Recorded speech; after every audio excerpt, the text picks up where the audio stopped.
progress monitoring, I do want to share this idea of this difference between what we call monitoring progress and progress monitoring, which is a little bit can be a little bit challenging because, as you see, it's really the same two words, just flip-flopped. But they are two different things, and so I want to talk a little bit about what each of these things are.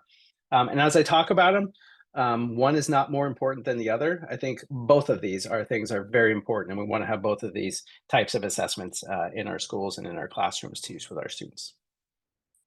And so when we talk about monitoring progress, this is what we think about with informal, unstandardized assessments that we give every day, every class, minute to minute, hour to hour. These are the assessments that we use to drive our instruction, determine, I taught this, did the student learn it, and what are my next moves?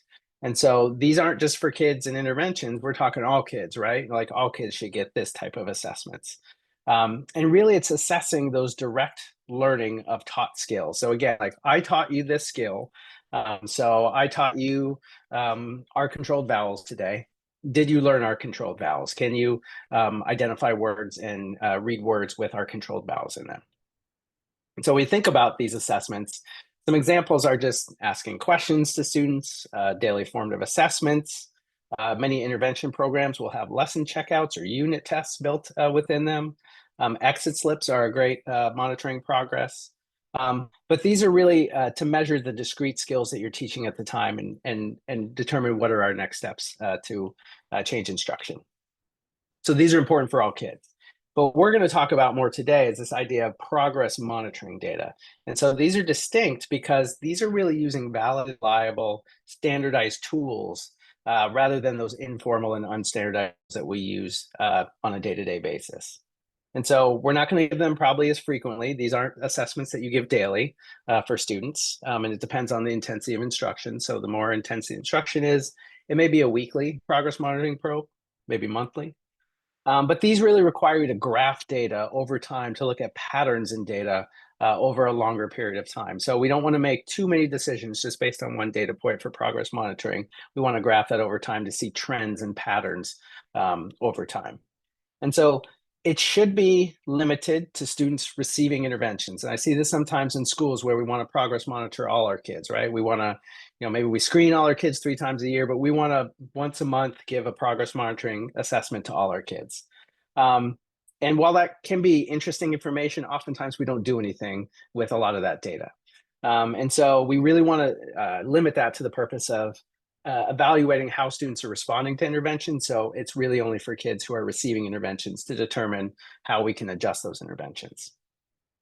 And so while monitoring progress on the left there assesses directly taught skills, progress monitoring assesses a larger universe of skills. So it assesses things like generalization. So like I taught you some word patterns. Can you read a full text passage of specific words that I didn't teach you, but same patterns? And can you identify those? Can you pick those out and identify those?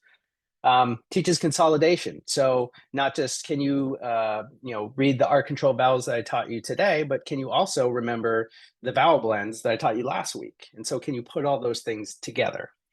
And also application of taught skills to new content. So it's not going to be words that necessarily you taught them with. So it may be the same patterns, but not specific words that they've seen before. So it's more assessing a broader universe of skills. And so what you often see these assessments referred to as curriculum-based measures or CBMs or general outcome measures, because they are more general assessments over time about how can kids, build those skills over time and work towards a long-term goal. So again, both of those things are important. We want to have both of these things. But when we talk about progress monitoring today, we're talking more about those standardized, valid, and reliable tools. So one pretty common standardized assessment, standardized progress monitoring measure is something like a oral reading fluency passage or a passage reading fluency. And so many of you have probably used this or have seen these before. Basically, it's just a 1-minute timed reading where kids are going to read aloud from a passage of connected text. And the score is going to be how many words kids can read accurately in 1 minute. And so the grade level passages are going to use a range of words that include, again, those previously taught skills. They're going to have some skills that you're teaching currently, but they're also going to have some skills that you haven't taught yet. because the idea is we keep that standard of measurement, that difficulty level, about the same level of difficulty throughout the year. And so as kids learn more phonics patterns, as kids learn more words, more decoding skills, they should get better on this assessment because they should be able to decode more words on that assessment. And so we want to keep that level of difficulty pretty consistent across the year. And so if you see, for example, like a second grade level oral reading fluency passage, typically those are meant to be about like an end of second grade level difficulty. And so at the beginning of the year, you're not going to be able to read a ton of words on that because we're not expecting you to because we haven't taught you those skills. But by the end of the year, you should have picked up those skills and be reading a lot more words. Mm-hmm. So why is progress monitoring important? It does a number of things that are important in terms of looking at student progress. But really, this first one I think is important. It really estimates that rate of improvement across time. The phrase that I think about as I once heard an educator say that progress monitoring data is the closest thing that educators have to a crystal ball. In that, like, if we look at data over time, if I get 8, 10 data points, like over time, I can pretty clearly see where this is headed, right? Like you have a trend of if we continue to do the same instruction, I know where we're going to be headed. Because that data is pretty, that trend shows up and it's pretty stable after about 8 to 10 data points. So it helps us kind of see what that rate of improvement looks like. It helps us compare different types of instruction. So if I change instruction after I see, a number of data points, I'm going to be able to see, okay, I got this level of growth with this type of support. I got a different level of growth with a different type of support.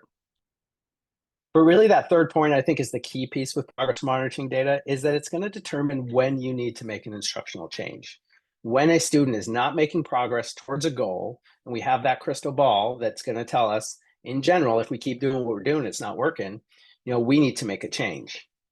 It's an important concept to understand, though. Progress monitoring data is kind of like screening in that it's going to tell you that a change needs to be made, just like screening data is going to tell you that a student is not currently on track to be a proficient reader, but it's not going to tell you why necessarily. It's not meant to be a deep diagnostic assessment. These progress monitoring measures are brief and simple and easy to give. They're going to tell you on track, off track. Not always going to tell you why a student's on track, off track. That's where like those monitoring progress assessments come in, those daily diagnostic assessments that you have. Those are going to help you tell you what you need to change. These are more just tell you when you need to change.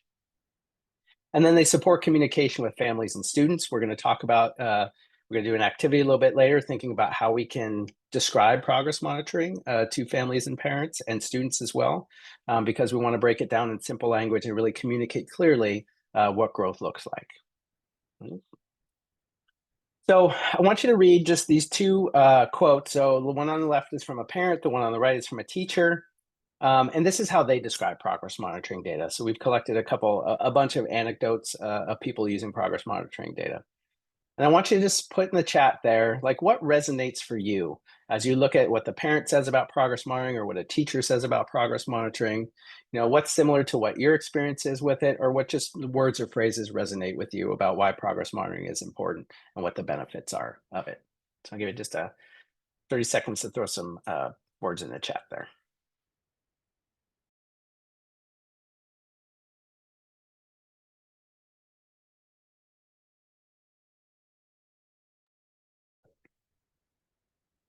Yeah, Brandy, involving the students in the communication about their own progress. Yes. Yeah. That's a big one, right? Progress is motivating. Like we want to be transparent about the progress and share that with our students. And to some extent, co-create those goals and co-create that success with them, or co-celebrate that success with them. What else jumps out at people in there? Yeah, same conversation for improvement. Yeah. Yeah, I think just again, being able to be on the same page, really clearly understand what's happening. Yeah, parent can understand child's progress clearly. Absolutely, yes. I think there's a lot of ways we communicate with school that is not conducive to parents understanding. Progress monitoring data should be pretty clear and straightforward. Yeah, not staying the same. We can improve. Yeah. Yeah, again, it's that crystal ball, right? It's that, being able to share data to say like, either what we're doing is working and here's the data that shows that our student is improving, or B, what we're doing is not working. And this is why we're going to make a change. Because a lot of times too, like we make changes in children's educational program and we don't always communicate why. And so this is one way to help with that. Yeah, all good stuff. So, and how we do that is through graphing it, right? Like we want to graph that data so we can see, on the left here, like where kids are starting out. And then over time, as they continue to take that same assessment, we want to see that trend line go up. We want to see them improve towards an important and necessary outcome. And if I'm a parent, even if I don't know anything about progress monitoring or what it is, seeing a line go up and say, here's where your student, needs to be on track is this green line. And this orange line, they're right around that. They're making progress. They're going up each and every week. And they have some good weeks, they have some bad weeks, just like anyone else. But that trend over time, they're headed in the right direction. It's powerful to be able to share that with families so we can be very clear about what success looks like for our students. And so when we think about progress monitoring tools, like what tools should we use for progress monitoring? There's a number of different tools you can use in early literacy. I think early literacy has the most research-based, wide range of progress monitoring tools we can use.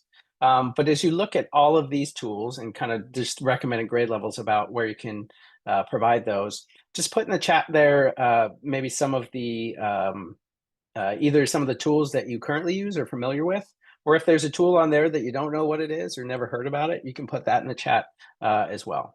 And while you're doing that, the one thing I'd say, I think it's important to understand that caveat on the bottom there is we want to aim to progress monitor in the language of instruction when possible. And I know we can't always do that, but if we've got a dual literacy, biliteracy program, and we're teaching our students in Spanish, we want to progress monitor our students in Spanish because we want to be able to, tell progress in the language of instruction. Let's see, running records. Yeah, or ring fluency, nonsense word fluency have been used. Yeah, maze. The maze is going to be more of a comprehension assessment. Yeah, good question, Lynn. Yeah, so maze is more of a comprehension assessment, a very basic comprehension assessment. But it's what it is you have a passage and they remove about every 7th word or so, and they give you a couple options for 3 words, and the student picks which one goes best in that. So it's again basic level sentence comprehension, but gives you a little bit more than oral reading fluency would. Yeah, Dibbles. Yeah, Dibbles is a very popular and has a bunch of these built into them. Yeah, so those are all good examples of progress monitoring measures. So the idea is we want to map our progress monitoring measure onto the specific skills that we're teaching. So if I'm providing instruction at the basic, phoneme, level, teaching kids to blend and segment phonemes, I might use a phoneme segmentation measure. Whereas if I'm teaching students more like fluency or comprehension, I'm going to use more of an oral reading fluency or comprehension assessment.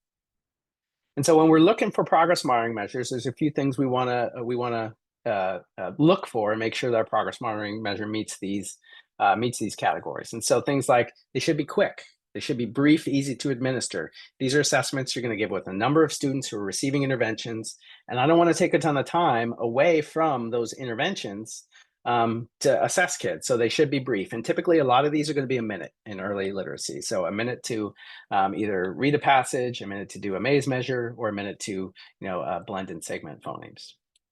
They can be used repeatedly over time. So you're going to be doing like the same assessment over time. Again, we hold that same level of difficulty for the entire year so we can see growth. Sensitive to student change. So all of those assessments I put on the previous slide there, those are all sensitive to change. So as kids get better as readers, they're actually going to get better on those assessments too. And then valid, reliable, evidence-based. So we want evidence-based measures to where I know when you do well on these measures, so kids that do well on these measures that I shared, they typically are on track to be proficient readers. Kids who reach benchmarks, reach important goals on oral reading fluency, on maze, on phoneme segmentation fluency, nonsense word fluency, those kids have the odds in their favor that they're going to continue to be on track proficient readers as long as they stay at those important benchmarks. So just kind of a case example here, just a little bit of practice. So we've got our case student here, Maria. Maria's a first grade student who's working on letter names, letter sounds, so basic phonemic awareness. She's got some challenges with orally blending and segmenting spoken language. So intervening with Maria on basic phonological awareness and real early literacy skills. So if you want to put in the chat there, just which progress monitoring measure do you think that we should use? Should we use a basic letter sound fluency where she's just identifying the sounds of letters? Should we use an oral reading fluency where we have a reader read a full passage? Or should we read a word identification fluency measure, which is where she would just be reading like a list of words? At what level do you think might be most appropriate for Maria for progress monitoring? Letter sound fluency. Yeah, letter sound fluency. Yep. Yeah, that's what I would choose too, because again, we're intervening at that phonological awareness, basic letter sound level. If you're monitoring with something like an oral reading fluency, word identification, you may not see growth because we're not teaching those skills, right? We're not teaching, the words that she's going to see, but we're teaching more basic letter sounds. So a couple resources here, and then we'll kind of move on for a breakout activity. But if you visited National Center for Intensive Intervention before, or maybe you haven't, they have a tool available for you. They have a few of these, but this is the Academic Progress Monitoring Tools chart. And so what this is it's a way to evaluate different progress monitoring measures. Now, I will say, as you go to these tools, all of these tools charts, so they have an intervention tools chart, they have a screening tools chart, they have a progress monitoring tools chart. These are not endorsements of anything on the list. So you can't just like open it up and pick something off the list and say, this is great, I'm going to use this. Rather, we have the publishers submit the research, the independent research that has been done on these tools.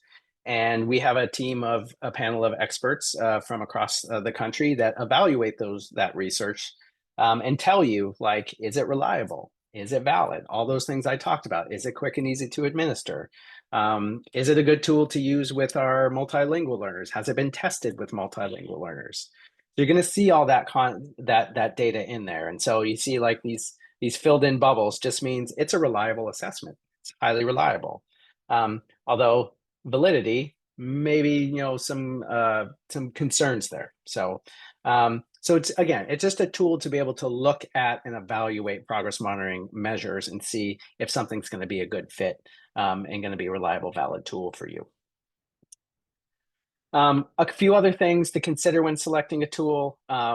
Make sure that you're measuring age and grade appropriate skills. So again, we don't want to measure too high. We don't want to measure too low. We really are progress monitoring towards grade appropriate and age appropriate skills. Technical rigor, which is basically just reliability, validity. But the one that pops out, I think that people underestimate is consider the population that the tool has been tested with. And so, for example, if you're planning to use a tool to progress monitor your multilingual learners, I want to know, has it been tested with multilingual learners? And it's not going to be able to be tested with all populations, but at least like, is it a good fit for our general student population? Cost and training are important. I would say never adopt a tool that you can't put the necessary resources into, as well as training. I see some people adopt really great tools, but you don't train on it, and then it just doesn't, it's not implemented well, it doesn't work, and then you just kind of rotate to the next thing. So make sure you can actually afford it and train it. Time, again, these are supposed to be brief. You want to make sure that you're using something that's going to be efficient for you. And then data management. So like, does it have a data management system built into it? Are you going to need to import data into your own data system? I would not underestimate the power of a good data management tool to simplify the process of looking at and evaluating data. So for example, I shared that progress monitoring graph. Most of the progress monitoring assessments will graph data for you. But you want to have that a simple, straightforward process. You could have the greatest tool in the world that's highly reliable and valid, but if it's a pain to use and it's hard to read the data, it's not going to be used. And so I would recommend against doing something like that. Make sure that it's got good data management piece built into it. All right. All right. So we're going to do some breakouts. And I'm thinking, maybe what we do is since we've got a smaller group here, If we want to do maybe 2 breakouts, and I don't know if we could have people self-select into which one they want to do. But I think both of these things are important. And so maybe if you have a progress monitoring tool that you currently use and you want to talk a little bit more and share what that is, and if you know if it's brief and easy, is it brief and easy to administer? Can you do it across time? Just kind of share.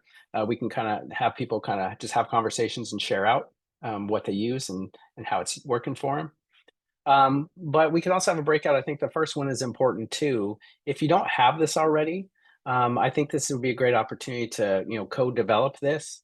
Is that having a progress monitoring definition that you're going to share with staff, with students, with families, with community members. Just to be clear about when we say progress monitoring, not using educational jargon, how would you communicate that to your families and to your students? And so maybe some of you have some great tools that you use to do that. But we could also, have a breakout where you can just kind of talk about like what are some of the key phrases and words and ways that you would describe progress monitoring to your students and families. So are we able to have 2 separate breakouts maybe and just have people kind of self-select which one you want to pop into? Yeah, John, I have one for developing a definition, a conversation around that, and one for discussing tools. How long would you like the breakouts for? Why don't we have till 4:45, correct? I would do like 15 minutes Okay. in the breakout room, and then we can kind of come back. And I'll probably pop into the second one around which tools, and people want to have a conversation about what tools they're using and are they valid, reliable. I can kind of jump in that one. So Okay. Sounds good. All right. Uh, Rooms are open. If you would like some help getting in one, just let us know. Also, if you want to just self-study and check out the NCII website with your camera off in this room, that is totally an option too. yeah.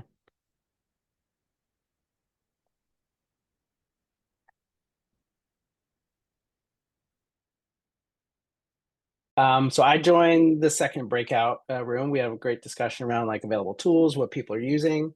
But would love to hear from the first breakout, kind of like as you co-develop like a definition around progress monitoring. We talked about maybe Melanie can take some notes and maybe we can share that out with everyone in terms of like how would you describe progress monitoring for your staff, for your students, and your families. So I don't know who wants to share out what you guys talked about. I don't think we stayed on task. So I don't think, Oh, I don't think we co-developed. okay. We had good conversations, but it was Yeah, that's my bad. Not. Sorry. No worries. Yeah. Do you guys want to share some of those conversations? Was it about progress monitoring? Okay. Yeah. What kind of came up? Well, I just honestly hopped in kind of late in the conversation. So I got the tail end of your presentation before we broke out into our groups. And so I was kind of doing an introduction. I was just saying how I'm a homeschool mom. I have ages from TK to 7th grade, and I have some that are dyslexic and ADHD, and just trying to figure out what works for what kid. And the ladies were very helpful. And so, yeah, I'm looking forward to getting the recording of this so that way I can be on the same page. And how much I appreciate the training this way, because what we were also mentioning that a lot of the books for parents or teachers, it's in written format, and I am dyslexic, and so it can be challenging at times. And so I'm trying really hard to give my children tools that I didn't have. So Yeah. Well, I think that speaks to too, and even more kind of importance on why we need to communicate to our families and to our communities and to our students, like progress monitoring, and not just progress monitoring, anything in student friendly and parent friendly language. Like it's, they don't have the background that we have, with this. And so I think it's, all of what we do is for the benefit of our families, our communities, and our kids. And so we want to make sure like they clearly understand and are partners in the work that we're doing. So yeah.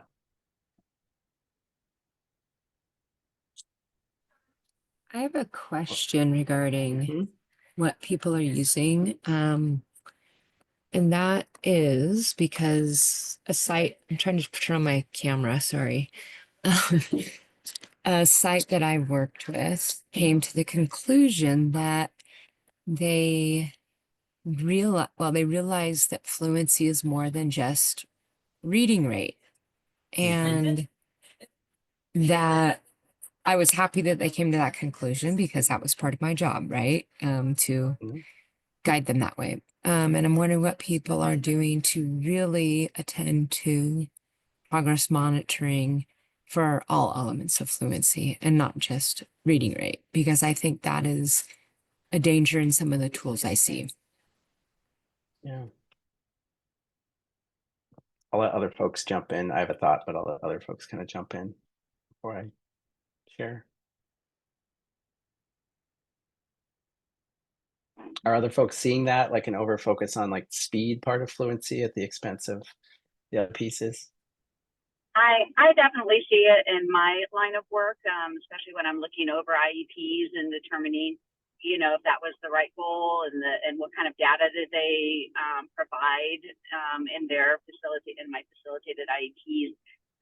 But I think one of the things is I have to explain to them that we have to be diagnostic, and so yes, fluency is a key area that we want to look at, but why is the student struggling with fluency? And so we have to dig deeper in determining, like what was mentioned earlier in the different tools that were suggested were like phonemic awareness or multisyllabic words in, key areas like that. So we do offer a couple of different tools that we suggest to our teams to dig deeper and determine something in addition to the word correct per minute rate.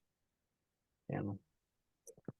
I thank you for that. And one of the things that I was actually supporting my teachers with is what you're suggesting, Misty, is before you're taking a child to the SST process, you need to be able to tell the story about what their strengths and areas of growth are.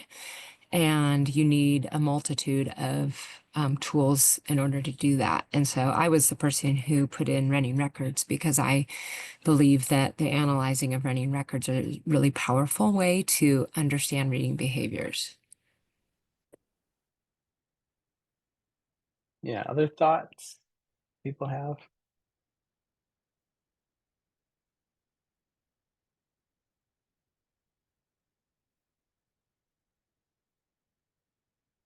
So I'll just say, I think Oh, sorry. if you look, oh, go ahead.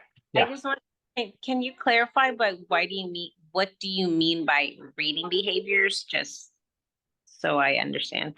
Well, so when you're listening to a child read and they're using a variety of strategies to succeed with the reading or whatever, you're trying to identify what is it they're using and what is it they're not using, right? So like, are they using their knowledge of phonics, right, to get at words? Are they using other means? Like some kids will just say, look at the picture, right? And if they're not looking at the picture and not looking at the phonics, we've got a problem, right? So there's just a variety of behaviors that we can look at. And I can put in a matrix of behaviors that one might look for. And if you just think about what good readers do, what you do as a good reader and others and what you want kids to be doing, those are the behaviors you're looking for. Thank you. Yeah. So I'll just add, I think so Orally Fluency, I think is a fantastic assessment. It's one assessment. But I think the piece that got lost along the way was that we really focused on that words per minute, which is important. It is a very high indicator. But fluency is really about automaticity. It's not the fact that you want to go as fast as possible. It's the fact that it should be natural and automatic, because you don't want kids to focus on having to decode every word then they don't have any cognitive energy to focus on the meaning of the text, right? Which is the purpose of reading. And so we want kids to get to a place where they're automatic. When we all typically read, like, we see words as whole words because we've decoded that word a number of times, that we have put it in our long-term memory, and we can just retrieve that word. And so we're automatic with that. But that takes time, right? Like, you have to decode a word long enough. Like, it's still, if you come to a word that you're not familiar with, sometimes you're going to need to sound that out. Maybe you're going to need to decode that word.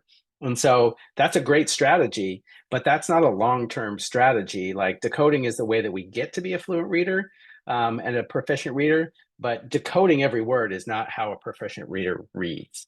And so, so we want kids to read automatically with a high rate, but we want them to be accurate with that. And somewhere along the way, we've lost that message. And even if we know that, I think usually unintentionally, we've given the message to kids that reading is about reading fast. Like, when we give them those 1-minute assessments, they've got it in that I want to get as many words as possible. Sometimes, and that could be like, again, unintentional. We show them that graph. They want to see that graph go up. They want more words, which is great. But we also need to focus on, like, I want you to read more words, but I want you to read more words with no errors. Like, I don't want you to make mistakes. So for some kids, it may be like, I want to set that goal around a high rate of reading because it's still important, but I also want to set a secondary goal around having no mistakes. So I want you to read this passage. I want you to read it with less than 2 mistakes. Like, I want them to be able, and understand what they're reading. So talking to kids about what they read afterwards as well. So they're reading with a purpose. So I think it's like, when you talk about like fluency has 3 pieces to it. Speed is one of them. It's the easiest to measure, which is why we measure it. But you also got to think about, there's accuracy involved. Like, you have to code and read the words accurately, and velocity, right? Making it sound like you're talking. And so it just so happens fluency is the easy one to measure. Yeah, phrasing, expression. And so we measure that. And it is like fluency, like how many words a kid reads fluently and automatically is highly predictive of being a proficient reader. But it's only highly predictive of being a proficient reader if we're teaching kids to read accurately as well. And so a lot of the screeners I like now, like have come out with CBM. Like, the benchmark is not just reliant on one number of fluency, it's also reliant on being an accurate reader. And typically, at the younger grades, you're looking at like at least 95% accurate. So you can miss maybe 1 out of every 20 words. At the upper, middle, or intermediate grades, like 3rd, 4th, and above, you're looking at 97, 98% accuracy. You can't miss many words. And I didn't do the activity today, but I do an activity sometimes where we read a passage where every like 10th word is changed to something that doesn't make sense. We're all accurate decoders, but like, you can't understand what it's about because you can decode all the words, but every 10th word is wrong. And that's what our inaccurate readers are experiencing, right? Like, if they're getting every 10th word wrong or every 15th word wrong, they can't understand what they're reading. And so I would recommend, like, still give those fluency passages. Those are great, but you need to send the message to kids that it's also about reading accurately and reading with expression and phrasing, and putting words together. And to be honest, that's also how you get to fluency, is by phrasing, right? Like, if I read every single word individually, like, that's slow. Like, kids make the jump from word level to sentence level to passage level by reading phrases. Like, for example, like in the car, like, if there's different in reading that as in the car versus in the car. Like, those are 2 different ways to read that. And so phrasing is a way to get to fluency as well. Yeah. If I can add to that too, a lot of times I think we're always so focused on the children that are struggling with decoding, but we also have so many of our students nowadays that are hyperlexic, and so they can read fluently, but they don't understand what they're reading. And so that vocabulary piece in there too, having that vocabulary assessment available for those students who met that word fluency bar, but need more. Yeah, that's a good point, Misty. And that's where, like, we got to look at oral language as well. And I think one of the challenges with progress monitoring is like or language comprehension. Like you may have heard like those described as like phonics, phonemic awareness, fluency. Those are constrained skills. Like you can be good enough with those things. Like fluency, you actually like the benchmarks for fluency. I don't want kids to go much above those benchmarks, right? There's like, it's like, and I think it's Jan Hasbrook who always says like fluency is one of those things that you want to be average at. Just like temperature, like my body temperature. I don't want to be too high. I don't want to be too low. I want to be average. I want to be right at.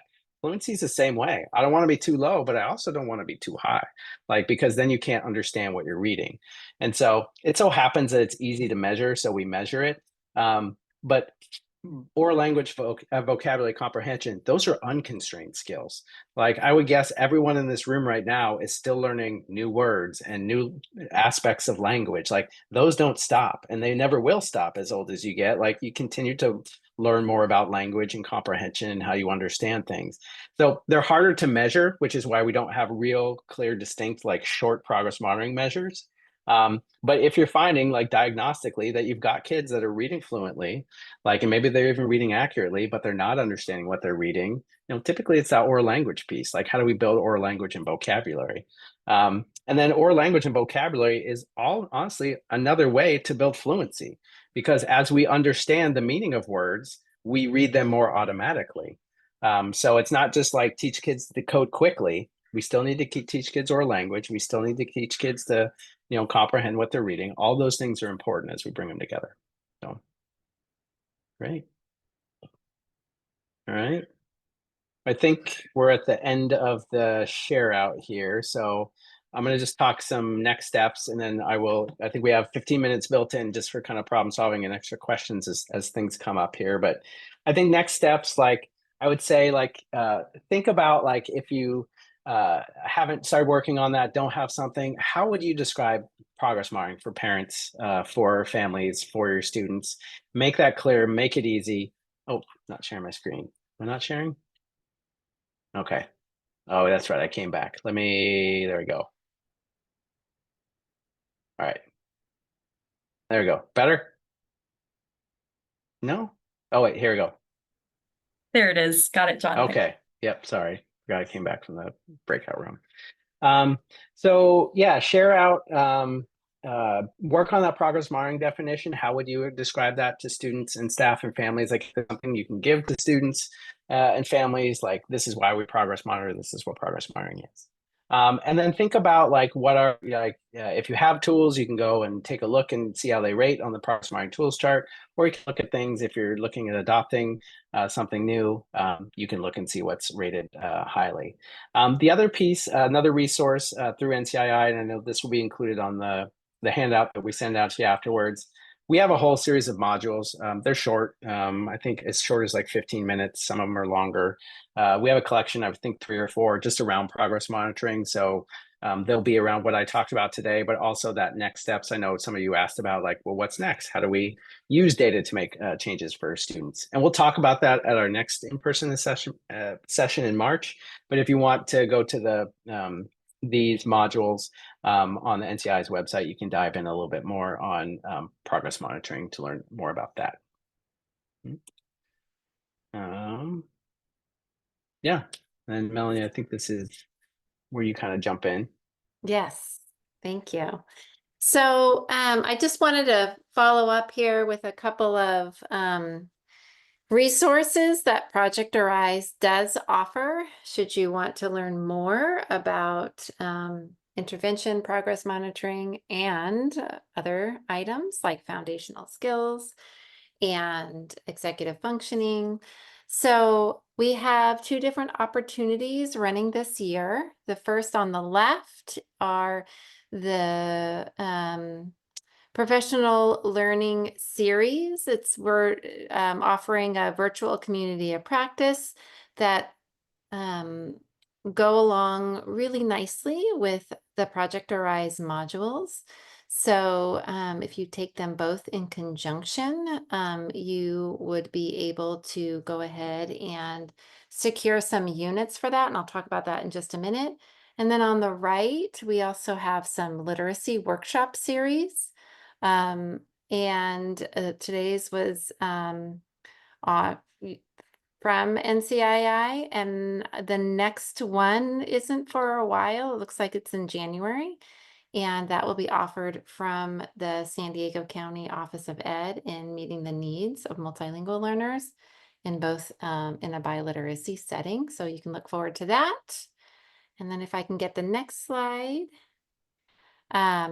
If you could, we take your feedback seriously. We would love to hear what your thoughts are as far as how this workshop met your individual needs, what you would like to see more of.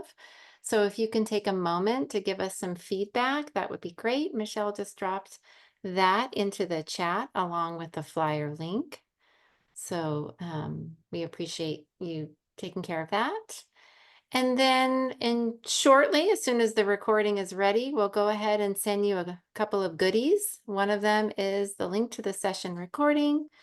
We'll also give you a one-pager that will offer all the resources that we specifically discussed today. So that'll be coming right to you in your email. And then also we are offering a certificate of participation. So for those of you needing some documentation for completing some professional learning hours, if you could do so right now and enter your first and last name and your email address into the chat, and we'll be sure to send you a certificate of participation for joining us today. So a couple of things, if you'd like that certificate of participation, go ahead and drop that in the chat. Please do take care of that feedback so we can continue to offer some on-point professional development to you as well. And we're going to be sharing some of our social media links there. So for your information to learn more about upcoming events and get connected, there's our social media links for you. Thank you, Nancy, for sharing the love about the one-pagers. I think they're great resources too. So we're just going to hang out for a few minutes. If you have questions, please stay on. And thank you so much for joining us today. We appreciate you taking the time to learn and grow in your instructional practice.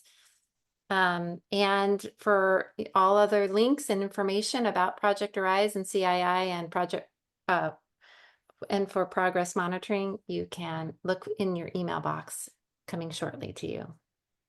Thank you, everyone.